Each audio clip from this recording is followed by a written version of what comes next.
ભાઈએ પૂછ્યું છે કે પ્રેઝન્ટ મોમેન્ટ વધારો થતા હવે વ્યવહારમાં ઘણા કર્મો કરતી વખતે હું કોઈ જોડે ખોટું બોલું કે ખોટી રીતે કોઈનો લાભ લેતો હોઉં તો ખોટું બોલતા હોય અને એની ઘટના થતી વખતે ખબર પડે છે એવું લાગે છે, પણ એને રોકવું કે ન થવા દેવું એ ઘણું કપરું પડે છે.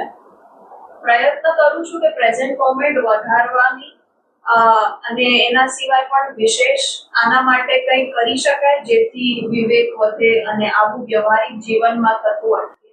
બસ એના માટે ખાલી પ્રેઝન્ટ મોમેન્ટને વધારવાની છે. વિચારની જગ્યાએ પ્રેઝન્ટ મોમેન્ટ અથવા કેન્દ્ર, આપણી અંદર કેન્દ્રનું નિર્માણ કરવાનું છે કે જ્યારે નવરા પડી ત્યારે આપણું શ્વાસનું કેન્દ્ર, હૃદયનું કેન્દ્ર, નાભીનું કેન્દ્ર એમાં આવી જશું. અને એમાં આવી જશું તો શું થશે કે જે વિચારોમાં ઉર્જા જવાની હતી એ આપણા કેન્દ્રમાં, વર્તમાનના કેન્દ્રમાં આવવાથી એ ઉર્જાની લીકેજીસ બંધ થઈ જશે. એટલે વર્તમાન જ એના માટે ઉપાય છે. અત્યારે કેન્દ્ર બનાવવાનો, એને